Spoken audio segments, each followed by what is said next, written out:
You take a vacation to escape stress. You light a scented candle and sit down to meditate. You scroll through endless self-help posts, hoping one will finally fix the noise in your head. But tell me honestly, how long does the silence last? A few minutes? An hour? A day? And then the same noise returns, the same restlessness, the same weight of tomorrow. Here's the truth. Silence is not out there. No mountain, no retreat, no candle can give it to you permanently.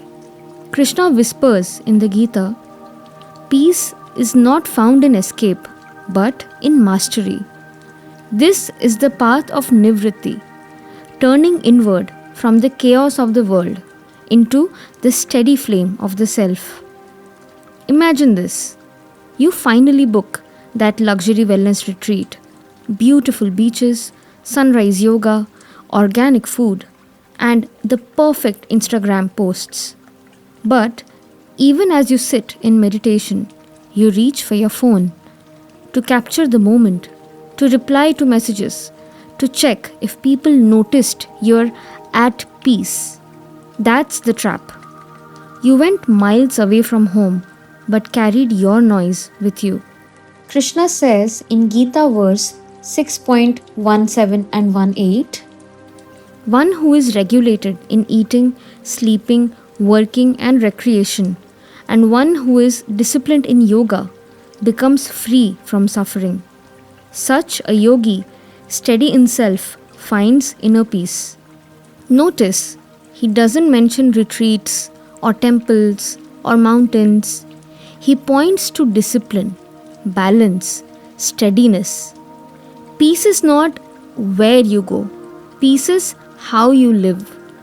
Today, the noise is not just outside. It's inside your pocket. You open your phone in the morning. Within 10 minutes, you've absorbed more opinions, conflicts, and comparisons than your ancestors did in weeks. The world tells you, do more, earn more, prove more. And every time you try to rest, a notification pulls you back into the whirlpool. Noise is not just sound. Noise is craving. Noise is desire hijacking your attention. And the tragedy? We don't even realize how much of our peace we've outsourced to screens, to likes, and to the next big thing.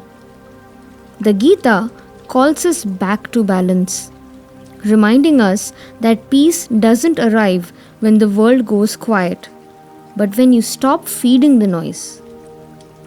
Sanatan Dharma describes two currents of life. Pravritti, the outward path, desire, action, building, engaging. Nivṛtti, the inward path, withdrawal, reflection, realization. Both are necessary, but for most of us, we are all trapped only in Pravritti.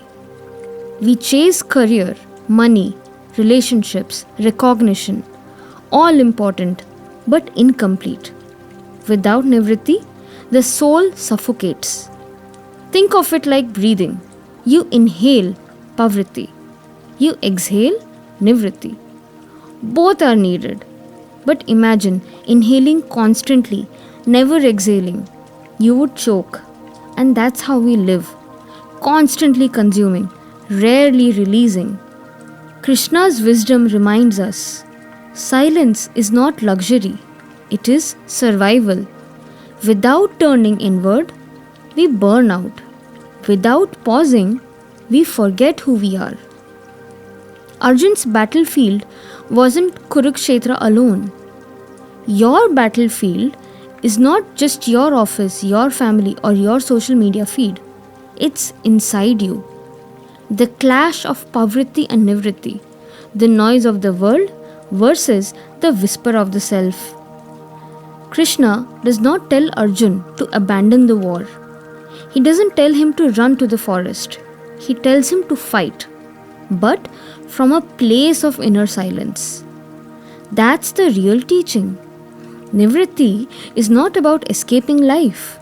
It's about entering life differently, with stillness in the middle of chaos, like a lotus rooted in mud yet untouched by it. Let's be honest, we often confuse silence with numbing.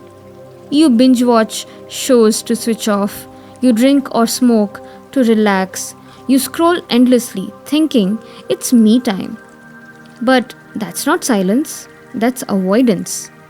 True silence is not escape from thought. Krishna says in Gita Verse 6.5, elevate yourself by your own mind, not degrade yourself. For the mind can be the best friend or the worst enemy. Silence is when your mind becomes your ally, not your jailer. It's when you no longer chase or suppress, but simply witness. Not running away from life, but rising above its noise. So, how do you actually practice Nivritti in modern life? Not in a cave, not in exile, but here in your 21st century chaos. Micro pauses. Take 60 seconds every hour. Close your eyes. Inhale, exhale, anchor yourself.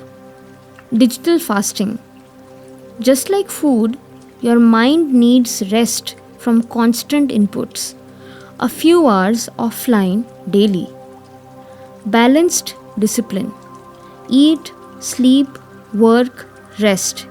In harmony, not extremes. Witnessing thought. Instead of wrestling with your thoughts, watch them like clouds passing. Offering action. Before starting your day, whisper to yourself, this is my karma. The fruits are not mine. These are not rituals, they are shifts. Small nudges from Pravritti into Nivritti. Moments where you reclaim silence even in the storm. You don't need to wait for a vacation. You don't need to decorate silence with candles or chants, because silence is not outside. It's here, right now, waiting beneath the noise, beneath the scrolling, beneath the endless hunger. Krishna's teaching is simple yet radical. Be in the world, but not consumed by it. Work, love, strive, but carry a steady flame within, a silence that does not flicker. That is the path of Nivritti. That is the pause you have been seeking.